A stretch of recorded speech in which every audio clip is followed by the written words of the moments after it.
Good morning or afternoon, everyone, and welcome to our webinar. My name is Joe Johnson, and I'm the Marketing Coordinator for the Electric and Gas Utility team here in Redlands, California.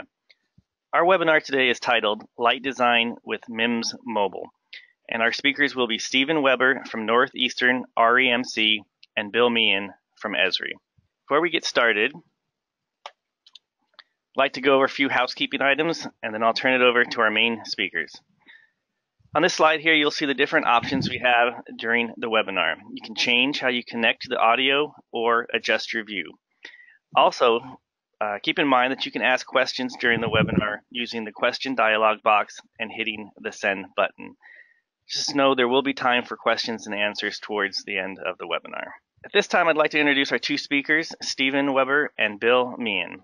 Stephen Weber is the GIS Administrator at Northeastern REMC and has over 25 years of electric utility industry experience. He is directly responsible for the GIS system, its deployment, and its user support. In addition, the GIS department at Northeastern is responsible for the outage management, AVL, and the mobile work management systems. Bill Meehan is the Director of Utility Solutions for Esri and is responsible for business development and marketing. Bill has 25 plus years in the utility industry. With that, I'd like to go ahead and turn it over to Bill Meehan. Hello, everybody. Again, Joe, thanks for setting this up. My name is Bill Meehan, as Joe said, and I've spent a lot of years in the utility business. I have to laugh when Joe says 25 years plus. It's getting to be the plus is actually longer than the 25 years, I think. So one of the things I want to talk about is this concept of digital transformation. And I'm sure all of you on this webinar have heard of that term and probably think about it a lot. And we think about digital transformation at Esri in maybe 2 or 3 main areas. The first one, of course, is just technology. Technology can be a transformer, as we all know, but also coupled with the technology transformation is also this idea of transforming how we do work, workflows.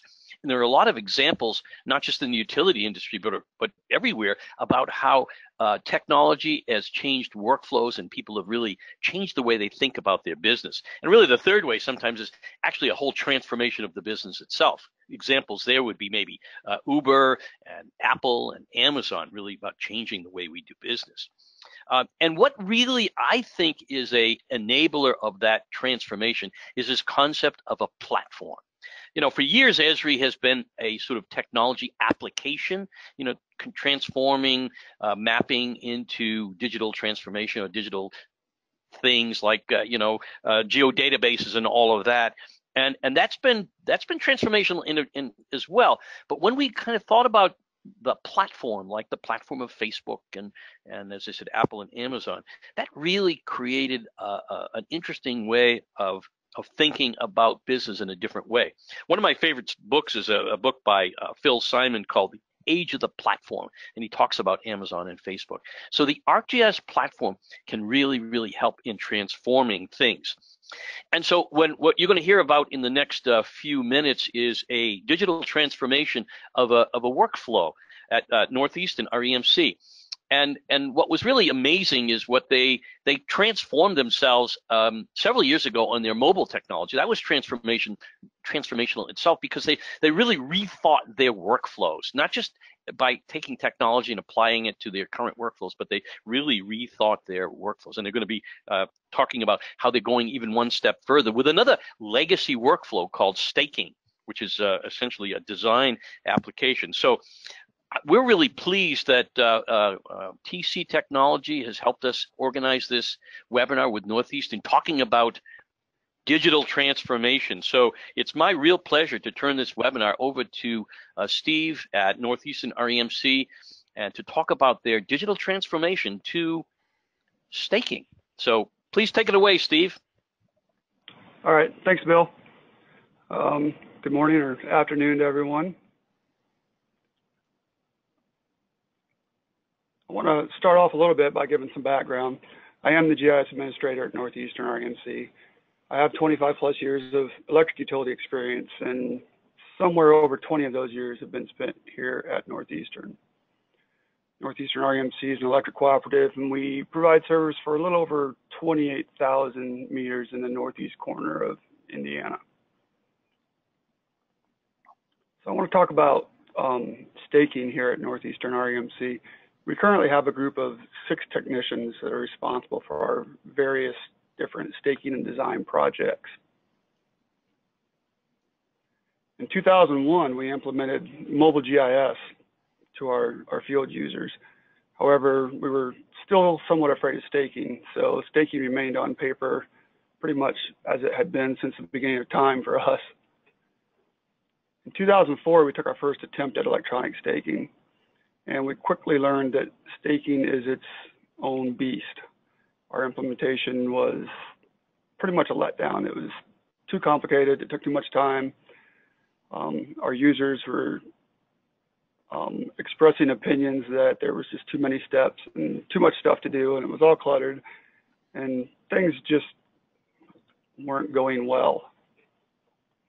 By 2006, we'd begin using TC Technologies' mobile GIS solution for mapping and inspections and red lines in the field. And TC's product was actually our 3rd attempt at mobile GIS, and it wasn't until we implemented that product that things really took off and users accepted what we were doing and actually found it to be useful. So at that point, that left us with a mobile GIS implementation that was really good and a staking implementation that was pretty much horrible. So we struggled along with that for a few years, but we just kept thinking there's got to be a better way to be doing this. Ideally, if we could just be somehow doing our staking and design inside that TC mobile product that everyone had grown to like. So that stayed in the back of our minds and kept coming up in conversations, and we talked to the folks over at TC Technology, and we kind of decided that the only way we would know is if we were to try. And so we created our own design functionality that would be used within the mobile GIS solution that we had deployed. By 2009, we were designing all of our jobs from within this TC Technology application.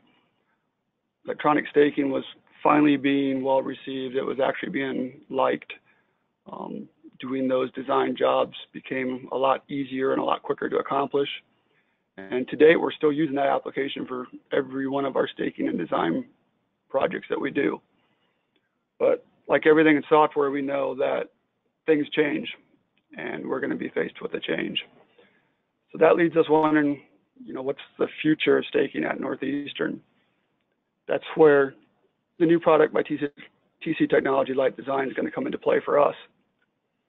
And the reason we want to go this direction is, number one, it is on that Esri platform that integrates well with our existing GIS environment and our existing investments. Everything fits nicely.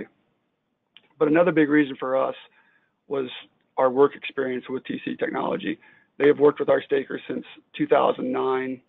They have been through the growing pains with us. They understand what the needs are of those field workers. They know that we need to be able to do these designs quickly. We want to utilize our GIS features, and we actually need some specialized comprehensive staking functionality in this product. And the reason that we have so much faith in TC for this product is because we know that a lot is learned from creating a staking application from the ground up. And this is actually the 2nd time that TC has done this.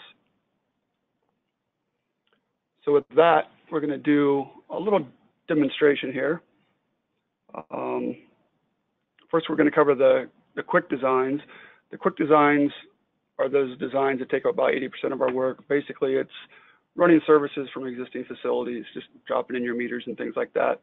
Some stakers that we have are going to design from the office, and some will actually design in the field on the fly. Our workflow is going to be simple. We're basically going to lay out the job, and once we're happy with our layout, we're going to go back and we're going to add our construction units.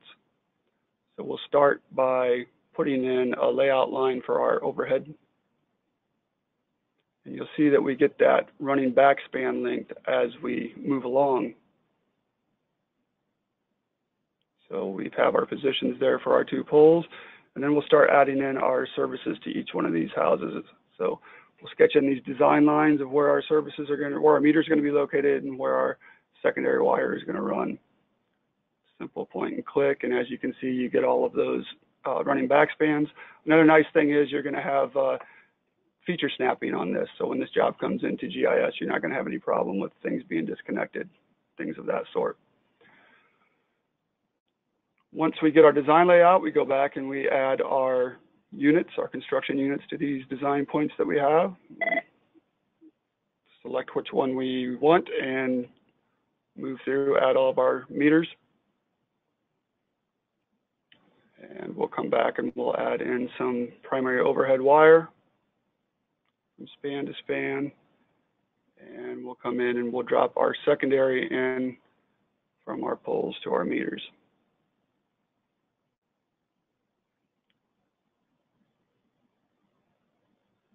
Nice thing is snapping is built in, so we don't have to worry about that. All of that is being taken care of for us. Once we're satisfied with it, we can take a look at the summary. Summary will have a by position summary, and it'll also have a job summary to give you the total amount of units that you're going to be utilizing for this job. If we're happy with everything we see, we can hit submit. And once we hit submit, the job is done. When the client syncs that job back to the network, that job will become available to the GIS department and also to any clients that have been set up in the configuration to receive that job. So that takes care of pretty much the simple part, the 80% where we're just putting services in and things of that sort. But we also have those more detailed jobs where we're putting a pretty good variety of things into the field. So we need those jobs to be simple too, because oftentimes those are the most time-consuming ones. So regardless of the type of the job, you're going to start it the same way. We're going to lay out that design layout, and then we'll go back and we'll add our construction units to those design layouts. We have various features here that we can use to create our design. We have primary units, and we have also some miscellaneous site points and miscellaneous lines, and we'll show you how that we're going to utilize those. So to start, we'll put in an overhead line. We'll select our takeoff point. We'll drag to our next span. It's going to be a long span. And then let's say we want to add a point by GPS. We can select our GPS, and we can use our GPS location as an endpoint for the next point. Maybe we had a bad signal there, and that GPS signal didn't put that point exactly where we wanted it. If we want to go back and make some adjustments, we can go to the attributes, and we can adjust that span's angle or length to get it precisely as we want it to be. Once we get that the way we want it, we will add some underground wire. Select our takeoff point, drag to our second point. Now with underground wire, we utilize line vertexes to take care of curves and things of that sort. And when we do that, it automatically brings in the overall length. So you don't have segment length, you get your overall length on your wire that you're using. You can have multiple units taking off from a single design point. And for miscellaneous items that we might want to note, say there's a large tree here that we're going to go around, and we want to make sure everyone understands what we're trying to accomplish here. We can put in design points and labels and some design lines to show the footprint of that tree. We'll add in our secondary. This time we'll use vertexes to kind of curve it around that large tree. Get that in there just like we want it. And then say that's not exactly how we want it, we can come back and we can edit that line by selecting it and moving the vertices to wherever we want them to be. We'll get this line exactly like we want it to appear. And then you'll notice too that this overall line length is the previous line length. When we save these changes, everything's going to update to reflect that new line length. So with that, our design layout is pretty much set. So we'll go take a look at our units, and we'll start adding units to our design. We have our available units on our right, and then we have each particular type of unit to the left that we can pick. So on our poles, we have the different sizes and classes. Transformers, we have plenty of options there, and so forth. So we'll start off by designating our takeoff point. We'll select our pole, add it to our takeoff point.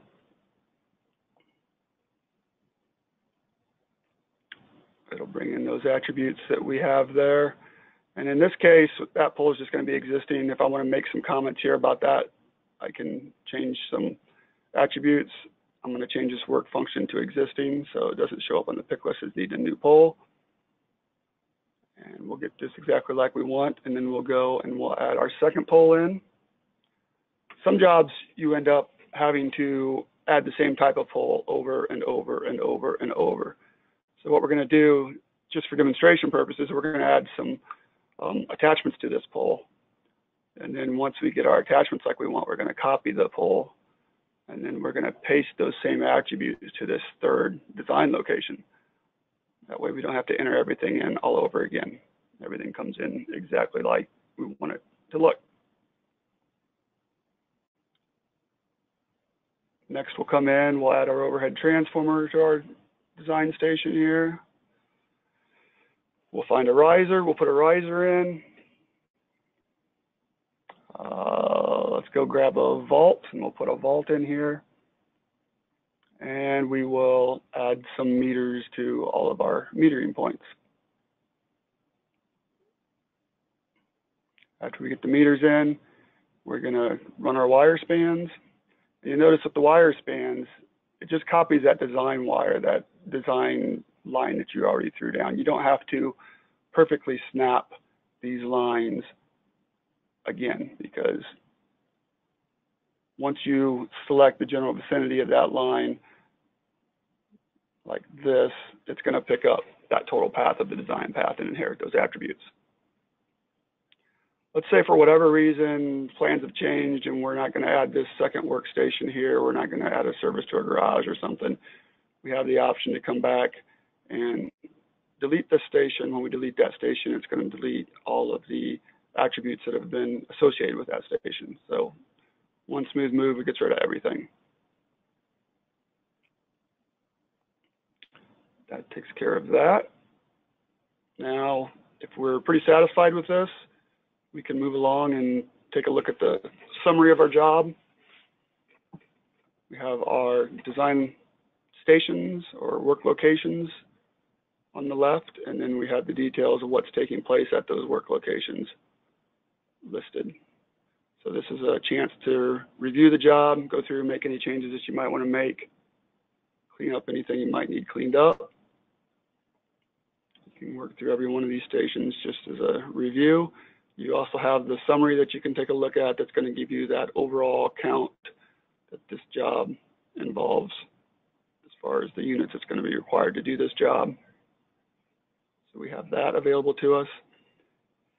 And if we want to save a picture, create a map maybe to print off or maybe to email to someone, we have the option of creating a JPEG of our job. Once we're happy with everything, we hit submit all. That ends the editing session. When this client gets back, connects to our network, it's going to run that sync process. It's going to send this job up to GIS. It will be available to our GIS users, and it will be available to any of the users that might be configured to see those jobs. So that's our direction. That's what we're planning to do. And by planning, I mean pretty much now.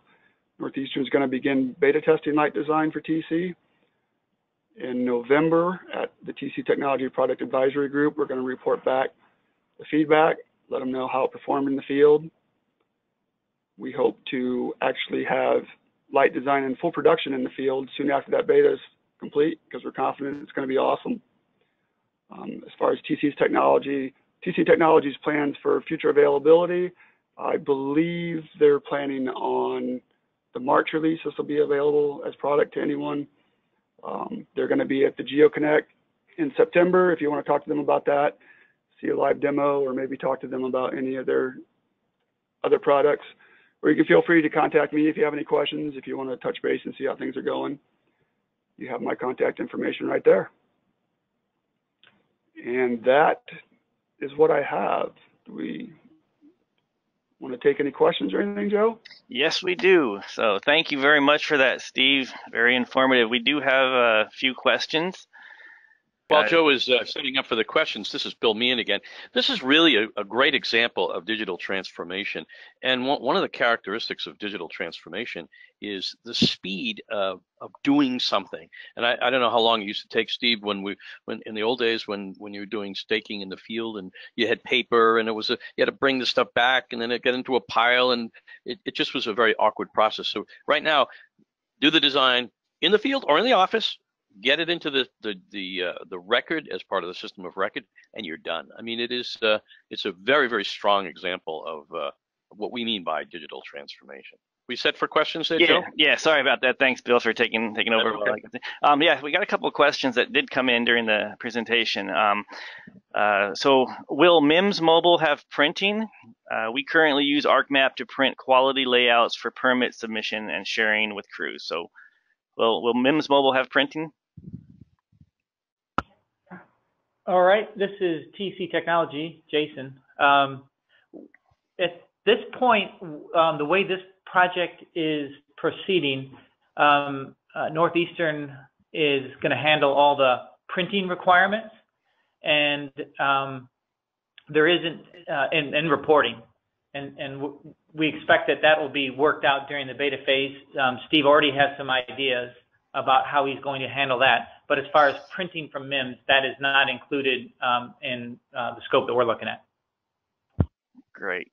Thanks for that. We're still going to need to be able to print those jobs off. So the fact that we're saving that JPEG off, we can utilize that in sort of a old-fashioned looking staking sheet that we can hand off to the field if the field still requires that.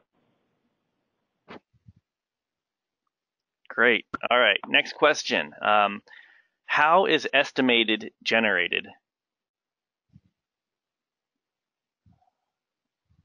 Anybody want to take that one? I'm not so sure the estimate, the total length is just what we do is we go through the assembly codes, and then we total the length of all those assembly codes and report it back to the user. Okay. Are as-built completed in ArcMap?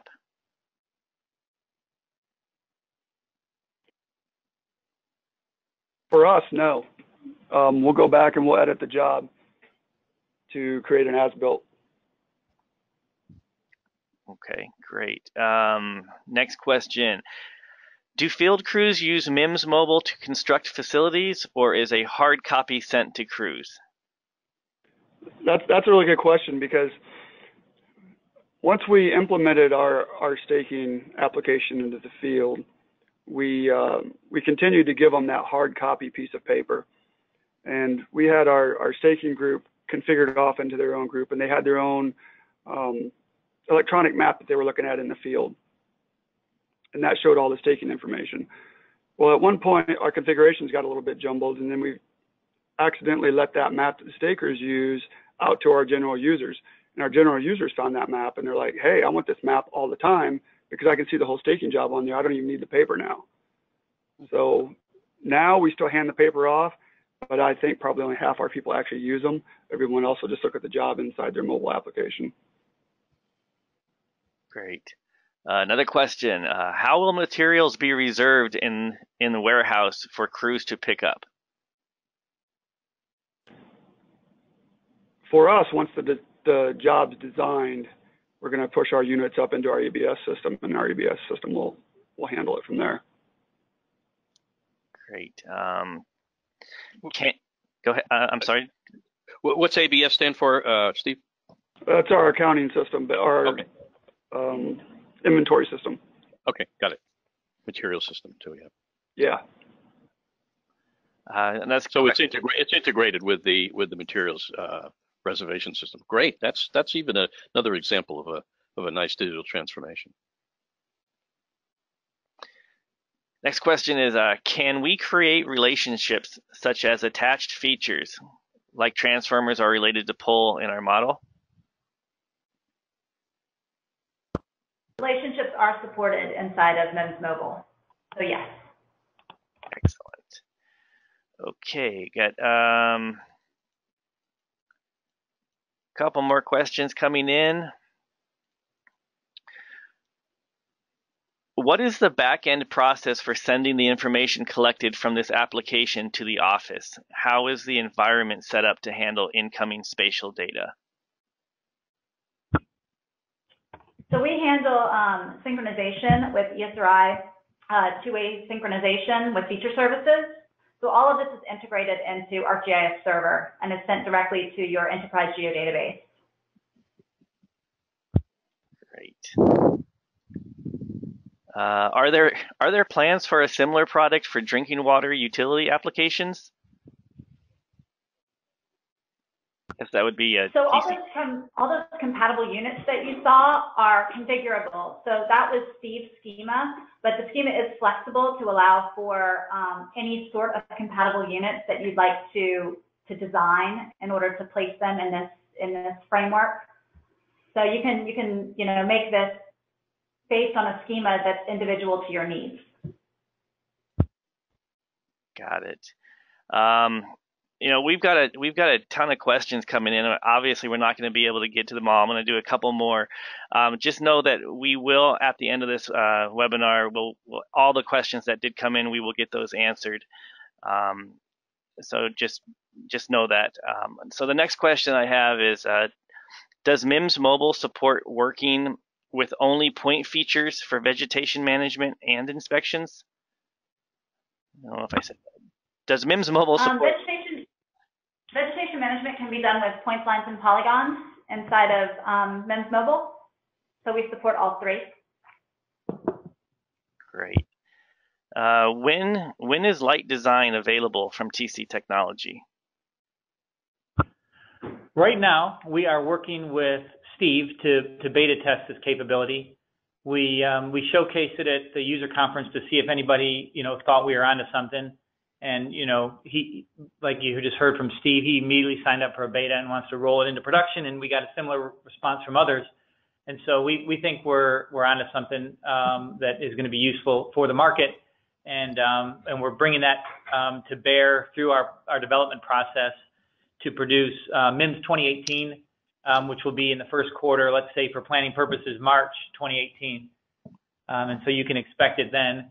And we have started discussions with folks. After the strong reception that we received, we felt that it made sense to do a webcast like this, so that if you're interested, you can contact us offline and get all the information you need to plan, which includes attending Esri's GeoConnects in the next couple of weeks and seeing us there and hands-on live demo if you'd like it. Great. Will this work on any disconnected mobile device? iOS, Windows, Android? What we're looking at here runs on a Windows platform, and that's so that we can benefit from essentially the power and the screen size. We do have an offering called Mims Mobile Lite that will also be available in Mims 2018. It runs on Android and iOS. It doesn't have the same capability, and that's so that we can differentiate between the different platforms. If you think about it, a phone isn't necessarily the same as a laptop, and so that's how we differentiate the product lines. There's Mims Mobile and Mims Mobile Lite. Got it. Last question. Does this application provide the ability to edit existing features from the geodatabase? For example, the inspector can update the location of a valve from the application. Yes, so in this concept, we have inspection feature classes. So there are feature classes that are different than your actual GIS database features, but in Mims Mobile, you can edit or delete features, inspection features in the field. Got it. Okay. Well, we're out of time.